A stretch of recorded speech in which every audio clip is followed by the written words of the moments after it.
folks, welcome to the Prepared Homestead. This is Travis. Thank you all for stopping by to watch. I want to talk to you today about continuity of government plans, possibly a little conspiracy around them, and then how you should have your own continuity of survival plans, because the government, and not just ours, but most all governments do, and we'll talk about that in just a minute. I had someone in the video earlier wanting to see what my shirt said, so there you go. There's my shirt. You can find these out at, oh man, it slipped my mind. I will look it up. I cannot remember their website, and I'll put it, I'm horrible with this. I'll do my best to put it down below. Also, wanted to mention, if you are in Loveland, Colorado, or in that area, Loveland, Colorado, September 3rd, they are having a prepper meeting. Loveland, Colorado, September 3rd, there should be an email address popping up. Email those people and you can find out more information about it. September 3rd, Loveland, Colorado.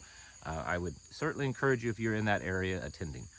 So continuity of government plans. I think a lot of people, they hear that term, they think they know what it is, but I would argue that the average person doesn't really fully understand what that means. I think a lot of us, a lot of people think that continuity of government plans means it's a plan that the government has, that if something horrific, terrible, chaotic happens, that it would keep things moving along, that it would keep utilities running, it would keep food supply chains running, it would keep the government itself functioning. If there was a nuclear attack, let's say China decides to drop some on us, or an EMP, or if there was a CME from the sun, or an asteroid, or something big. So what would that look like? And a lot of people think that means that it keeps America running, while not as normal, but definitely keeps us functioning. And I could be wrong, but I'm going to argue that that's not what continuity of government means. Because in the scenario that I just kind of mentioned, what that implies is that a continuity of government plan is to help us out, so that we have something to fall back on. All the parts of the system that we rely on kind of keep functioning to some extent, and so that we, the people, the citizenry, don't completely fall apart. That's not what continuity of government plans are meant to be. In fact, it's not about saving you, okay? It's not about making sure that your electricity is running through your power lines, or that the food supply exists so that you can buy your hamburgers and your whatever else. That's not what it's about. What continuity of government is so that the people that are in power can stay in power and to survive. And there's been a lot of, while maybe not so much hardcore proof of continuity of government plans that are not public. There's definitely been a lot of evidence. We've talked on this channel numerous times about how China is massively and very aggressively stockpiling everything. Food, I mean, they between 50 and 70% of the world's reserves of rice and wheat and soybean and beans, they own. They also have, anywhere between, if you look at the numbers, and I've looked at charts that show all the different types of commodities and materials and stuff that they stockpile, most of it is 50% or more of the entire world's supply of that one thing they have. They've been stockpiling gold, they've been stockpiling rare earth minerals, they've been stockpiling steel and aluminum and all kinds of stuff, fuel, just everything. They're stockpiling it. And the question, of course, is why? Are they planning for something bad to happen, maybe that they cause, or are they just really paranoid preppers and they just like to stockpile stuff? I think it's part of their continuity of government plan. I have no doubt that the elites in China and in other countries have massive bunkers filled with stuff. There's many of you know that there are certain countries that they can just about house the entire nation's population in the bunker systems. Russia is fairly well known for their very well developed bunker systems, fallout shelters for their government, their elites, and they're very well stocked. Here in the United States, we don't hear about it. In fact, this was a conversation that several of us had yesterday. We had our local meeting. I'm sure you probably kind of figured that out if you watched the last couple of days. We had our big local meeting once a month.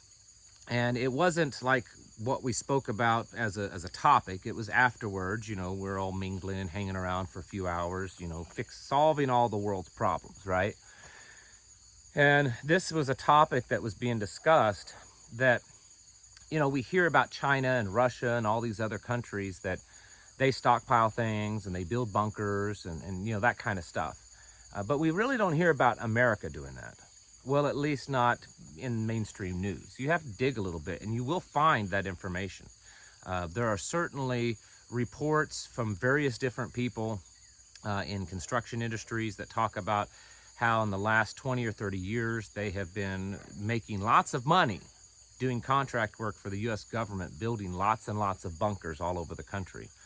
There's reports of people like Bill Gates that has bunkers, multiple bunkers in every state. Not just a big, maybe a main big one, but lots of bunkers with the idea that if he's flying in a plane or traveling or whatever and something happens, he's usually not that far away from one of his bunkers. Just 2 years ago, when the height of the pandemic and all that kind of stuff, and it was, if you hear Harley in the background, it's a friend of mine, so don't think that I'm being invaded by a gang of bikers. He's just one biker, okay, and he looks like the roughest of them, but he's a good guy. Anyways, and his bike is really loud. Anyways, the point that I was getting at is that, remember back when ammunition was getting really scarce, it was really hard to find, and everyone was kind of panicked, and there was this belief in this story that it was panic, people were panic buying it. And while that was probably part of it, my son at the time worked for this company. They did big commercial construction projects, and they were hired by a particular very large, well-known ammunition manufacturing that does a lot of contract work for the government. And they were hired by them to build, expand their facility, their manufacturing facility. And so my son told me that while he was there, they were working, he asked one of the people, supervisors or whoever, with this ammunition manufacturing company, he's like, what's the deal with the ammunition shortage? Like, why is it that you guys can't make enough ammunition? I get it, we're in the middle of a pandemic and people are scared and they're buying ammunition, but my goodness, why can't you keep up? He said, really, it has nothing to do with the amount of consumer ammunition that's being bought. He said, it has gone up. He said, certainly there's more people buying ammunition. He says, but the reason why there's shortages is because the government has increased their orders of ammunition from us many times over. He said, and most of our contracts are that we have to produce that ammunition first, that we have, the contract with the government is that we have to fulfill that contract before we make any ammunition for the public. And he said, they just keep purchasing more and more and more and more. He said, it's difficult for us to keep up. That's why we're expanding our facility. And he said, I'm sure that's probably the case with other manufacturers, because most all the big main ammo manufacturers have contracts with the U.S. government. And of course, since then, we've heard stories about, the IRS and the Veterans Affairs and, the USDA and all these other government agencies buying millions and millions of rounds of ammunition that makes no sense. So obviously they're stockpiling for some reason.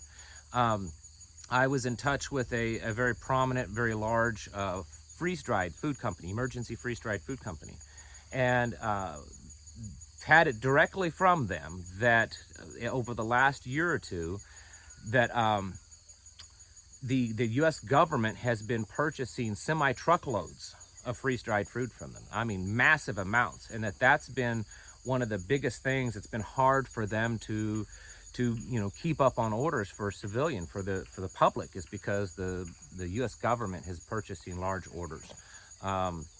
There's been all kinds of stories of train slowdowns and stuff, and the reason is, and some of it's been in the news, but they've been really vague about why. And then there's lots of reports of seeing these freight trains going down tracks that are never used and ending up somewhere in the middle of nowhere in the mountains and then coming back empty. I've heard from truck drivers that are hired to go to an undisclosed building and pick up a truckload of stuff that they are not allowed to even get out and see. It's loaded for them. They're not allowed to see what it is. The truck has been sealed. The back of the trailer's been sealed with a lock. And then when they get to where their destination is, they're escorted by armed guards, sometimes military guard, into undisclosed places. What is all this? It could be that the government is planning more than what we think for, to protect everyone and to save everyone. But it's highly unlikely. We're a very large population, and it's very unlikely that they're putting away enough food and ammunition for all of the American people. And of course, some of this just may not be true at all. I mean, I can't verify everything I'm telling you, but some of these stories that I've told you have come from very, very solid people, my son being one of them. So why are they doing this? Well, it's part of their continuity of government plan. And it doesn't mean that they're going to keep everything running for us so that our lives aren't affected too greatly when a collapse happens. What it means is that the continuity of government plan is to keep their hold on power and their lives protected when things collapse. There's not really a whole lot of concern about us. I mean, that's just how governments go. I don't care what you think about our government or any other government, whether it's good or bad. The fact is that governments realize that there's going to always be collateral damage and lives lost that they can't control, and so they move past that idea that they have to save everyone. The reason why I'm saying all this is not to terrify people at all, or to just tell some good conspiracy theory stories. It's to let many of you that maybe aren't quite awake enough realize that when things get really bad, there's not going to be anyone to come save you. The government it's not like a movie or something that when things get bad, I mean really bad, I mean things start falling apart, government's collapsing, economy's collapsing. Don't expect United Nations and FEMA and Convoy of Hope to just be showing up in your neighborhood unloading pallets full of food and water for you. I mean, it's possible that could happen in some areas, but most certainly they're not going to have the ability to do that everywhere. And so that's why we have to take it in our own hands, our own survival, our own lives in our own hands, because we cannot depend on them. In fact, the dependence that we have on government and all of these systems is really the foundational problem of our downfall.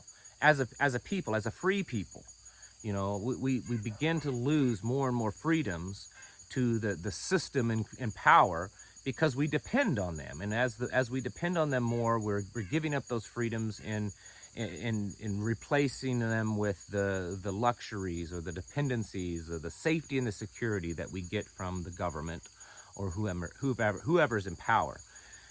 So, like I've said on here all the time, a lot, you've got to become less and less dependent. You have to sever that dependency, secede from that dependency.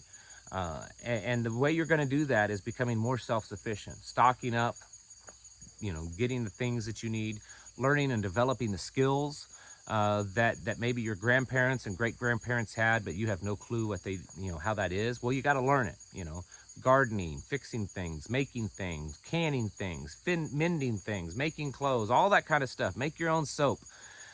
These are skills that have been long forgotten. And when you do them on your own and make these things, you become more dependent, right? When you build communities, tribe, mag groups, whatever you want to call them, that is a level of independence, because you're no longer depending on systems to provide your security or systems and that are in place to help repair things. You have a community around you to do those things, or to harvest your fields, or to butcher your animals. That's what a community is for, is to help you with that, and to also protect each other. This whole lifestyle of preparedness and homesteading and really self-sufficiency, it is really your continuity of survival plan.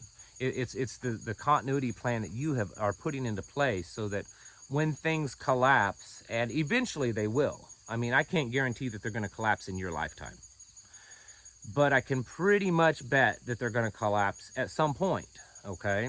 And the way things are looking, that point is closer than it's ever been, and probably more sooner than you think. So it's not far away. It's that collapse point, probably a lot sooner than you think. And so that's why we have to keep doing what we're doing. That's why we have to be self-sufficient. That's why we have to end our dependencies on the government and all of these, supply chains and utility systems and medical systems all around us, because they're not guaranteed. I mean, if you're tethered to them, you have this umbilical cord to these systems, because that's the only way you think you can survive. When those systems collapse, that tethering is going to drag you down with them. And so, folks, continue preparing in all the different ways that you can. Getting your houses in order. It's getting to that critical point. It's getting to that crunch time. And I think more and more people are realizing that, folks. Get your houses in order. Prepare mentally, physically, and spiritually. Thanks for watching, and I'll catch you in the next video.